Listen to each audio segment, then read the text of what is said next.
Future हमारी country के लिए बहुत ही टफ होने वाला है। सो हेलो गाइज, आज की इस वीडियो में हम वर्ल्ड को एक रियलिस्टिक पॉइंट ऑफ व्यू से देखेंगे। So let's begin.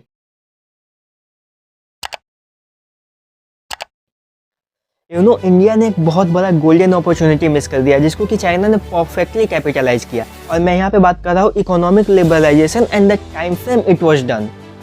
Late 70s में second Chinese president Deng Xiaoping ने चाइनीज इकोनॉमी में ग्लोबलाइजेशन, प्राइवेटाइजेशन और कैपिटलाइजेशन के कॉन्सेप्ट को इंडक्ट किया। तब तक सोवियत यूनियन की इकोनॉमी में कुछ प्रॉब्लम्स दिखने स्टार्ट हो चुके थे, तो वो अपने इंटरनल प्रॉब्लम्स में ही बिजी थे। और American well they were day dreaming.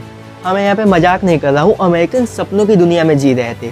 वो सोच रहे थे कि जैसे जैसे चाइनीज इकोनॉमी ग्रो करेगी वैसे वैसे चाइना डेमोक्रेटिक टर्न ले सकता है और फिर वो चाइना को as a second Japan use कर सकते हैं। जापान द फेमस अमेरिकन पालतू कुत्ता, वो चाइना को भी अपना पालतू कुत्ता बनाना चाहते थे। और 1989 में जब चाइना ने अपने ही पब्लिक पर टैंक से ओपन फायर कर दिया, उसके बाद भी अमेरिका सोता रहा और वो कंटिन्यूसली चाइना की हेल्प करते रहे ताकि चाइना ग्रो कर सके। इन द एंड उन्होंने एक ऐसा मॉन्स्टर क्रिएट कर दिया जो कि आज अमेरिकन हेजेमनी को ही चैलेंज करता है। एंड ऑब्वियसली अमेरिका ये नहीं चाहेगा कि इंडिया भी एक मेजर कंट्री के रूप में ग्रो कर जाए जो कि फ्यूचर में अमेरिका को चैलेंज करे। और स्पेशली तब जब इंडिया एक independent and mature foreign policy pursue कर रहा है जो कि अमेरिकन के लिए काइंड ऑफ अनडाइजेस्टिव है। लाइक इंडिया खुद से अपनी पॉलिसीज कैसे बना सकता है, वो हमसे परमिशन क्यों नहीं ले रहा है। विच मीन्स कि इंडिया सेकेंड जापान नहीं बनेगा, वो एक इंडिपेंडेंट कंट्री रहेगा जो कि हमारे लिए प्रॉब्लमैटिक है। और अगर हम चाइना की बात करें तो उनका सोल पर्पस ही इंडिया का डिसइंटीग्रेशन है और वो वेरियस वेज के थ्रू ये करने का ट्राई भी कर रहे हैं। For example funding Chinese agents inside India. और इसके पीछे का रीजन है कि पूरे एशिया में सिर्फ इंडिया ही एक ऐसा कंट्री है जो कि चाइना को काउंटर कर सकता है। और यहाँ पे एक चीज़ है जो कि इंडिया के लिए बहुत ही डेंजरस है और वो है कि यूएसए और चाइना दोनों ही सुपर पावर के इंटरेस्ट इंडिया को लेकर काफ़ी कॉमन है। एंड दैट इज़ कि कुछ भी हो जाए इंडिया को ग्रो नहीं होने देना है। और इंडिया को ग्रो होने से रोकने के लिए चाइना 2024 से पहले बॉर्डर पर कुछ मिस एडवेंचर कर सकता है। फॉर एग्जाम्पल एक शॉर्ट टर्म मिलिट्री कॉन्फ्लिक्ट में इंडिया को ह्यूमिलिएट कर देना। अगर वो ये करने में सक्सेसफुल हो गए तो करेंट गवर्नमेंट गिर जाएगी और एक रिलेटिवली वीकर गवर्नमेंट पावर में आ जाएगी। 2004 से 2014 के बीच का एरा जब हमारी फॉरेन पॉलिसी इतनी अजीब और कंफ्यूज हुआ करती थी कि हमें समझ ही नहीं आता था कि ये करना क्या चाहते हैं।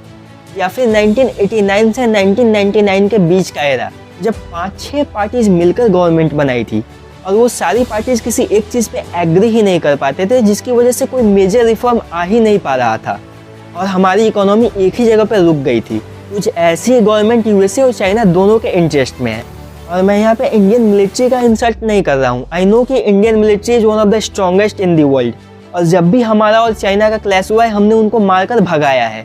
बट एक चीज़ आपने नोटिस करी होगी कि जब भी हमारा क्लैश हुआ है वो मेले वेपन से हुआ है। फॉर एग्जाम्पल लकड़ी का डंडा या फिर उसके ऊपर बंधी हुई कील एटसेट्राज। और जब एक रियल वॉर होती है तो वहाँ पे रियल वेपन्स का यूज होता है। और आजकल के टाइम में आपके मैन पावर से ज़्यादा इंपॉर्टेंट आपकी टेक्नोलॉजिकल एडवांसमेंट होती है। लाइक आपके वेपन्स कितने ज़्यादा मॉडर्न है, ये ज़्यादा इंपॉर्टेंट है। अगर हम चाइना की बात करें तो उनके पास न्यूक्लियर कैपेबल बॉम्बर्स है, उनके पास 5th जनरेशन फाइटर जेट्स है, उनके पास हाइपरसोनिक क्रूज मिसाइल्स है और इंडिया के पास इनमें से कुछ भी नहीं है। अगर हम नेवल स्ट्रेंथ की बात करें तो चाइनीज वॉरशिप्स ना सिर्फ इंडिया से नंबर्स में ज़्यादा है बल्कि उनकी साइज़ भी इंडियन काउंटर पार्ट से ज़्यादा बड़ी है और उनकी टेक्नोलॉजी भी ज़्यादा एडवांस है।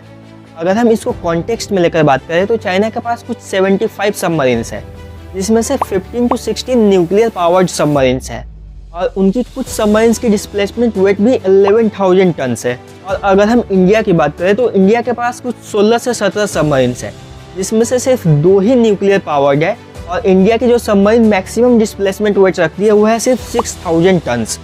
तो चाइनीज सबमरीन्स इंडिया से नंबर्स में भी ज़्यादा है, उनकी टेक्नोलॉजी भी इंडियन टेक्नोलॉजी से ज़्यादा एडवांस्ड है और उनका साइज भी इंडियन काउंटर पार्ट से ज़्यादा बड़ा है। विच मीन्स कि वो ज़्यादा मिसाइल्स भी कैरी कर सकते हैं और उनकी मिसाइल्स भी इंडियन मिसाइल से ज़्यादा एडवांस्ड है। एटलीस्ट चाइना तो यही क्लेम करता है। और चाइना तो कभी अलाउ करेगा नहीं कि कोई इंडिपेंडेंट और फ्री मीडिया सोर्स जाकर वहाँ पे इन्वेस्टिगेट करे कि चाइनीज़ क्लेम सही है या फिर नहीं। तो ऑन पेपर तो चाइना इंडिया से बहुत ज़्यादा एडवांस है। तो अगर एक शॉर्ट टर्म मिलिट्री कॉन्फ्लिक्ट हुआ तो उसमें चाइना के लिए बहुत ही ईजी हो जाएगा इंडिया को ह्यूमिलिएट करना, एटलीस्ट अगर हम ऑन पेपर नंबर्स को देखें तो। और इसको प्रिवेंट करने के लिए इंडिया 2 चीज़ें कर सकता है। सबसे पहली चीज़ तो यह है कि हमें अपने डिफेंस बजट को इंक्रीज करना होगा।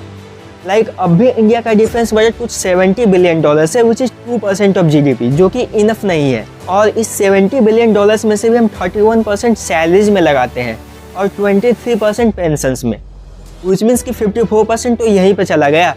और जो सबसे इम्पोर्टेंट एस्पेक्ट है, जो चाइनीज़ टेक्नोलॉजिकल एज है इंडिया के ऊपर, उसको कम करने में जो सबसे ज़्यादा ज़रूरी चीज़ है, that is research and development, उसमें हम सिर्फ 3% स्पेंड करते हैं। तो सबसे पहले तो हमें अपने पेंशंस में जो 23% स्पेंड करते हैं उसको कम करके एटलीस्ट 10% करना चाहिए, और हमें अपने रिसर्च एंड डेवलपमेंट के फंडिंग को बढ़ाकर एटलीस्ट 15% ऑफ बजट करना चाहिए। और फिर जो हमारा डिफेंस बजट है 2% ऑफ GDP, इसको इंक्रीज करके एटलीस्ट 3.5% ऑफ GDP करना चाहिए, विच मीन्स कि 120 से 130 बिलियन डॉलर का defence budget with such composition. तब जाकर हम अपनी मिलिट्री को तेज़ी से मॉडर्नाइज कर पाएंगे। और ये चाइना के लिए भी एक मैसेज होगा कि अगर आप कुछ मिस एडवेंचर करना चाहते हो तो ये बैकफायर भी कर सकता है। You know the tactics of achieving peace through strength. और दूसरी चीज़ जो कि इंडिया कर सकता है वो है अमेरिका को ये एहसास दिलाना कि India is not a threat for USA। हम अमेरिका को ये बोल सकते हैं कि हम दोनों ही डेमोक्रेटिक कंट्रीज हैं, हम दोनों का कॉमन एनिमी चाइना है, और पूरे एशिया में सिर्फ इंडिया ही चाइना को काउंटर कर सकता है। तो अगर आपको एशिया में चाइना को काउंटर करना है तो इंडिया ही आपकी हेल्प कर सकता है। तो आप हमारी हेल्प करो, हम आपकी हेल्प करते हैं। और अगर हम दोनों ने मिलकर चाइना को रोक लिया तो आप आने वाले 3 से 4 दशकों तक सुपर पावर बने रह सकते हो, जो कि आपके लिए ही बेनिफिशियल है। ऑब्वियसली एक डिप्लोमेट में से ट्रिलियन टाइम्स ज़्यादा अच्छे से इस चीज़ को समझा सकता है। और अगर इंडिया इन दोनों चीज़ों को करने में सक्सेसफुल हो गया तो एटलीस्ट 20 से 25 सालों तक हम शांति में रह सकते हैं।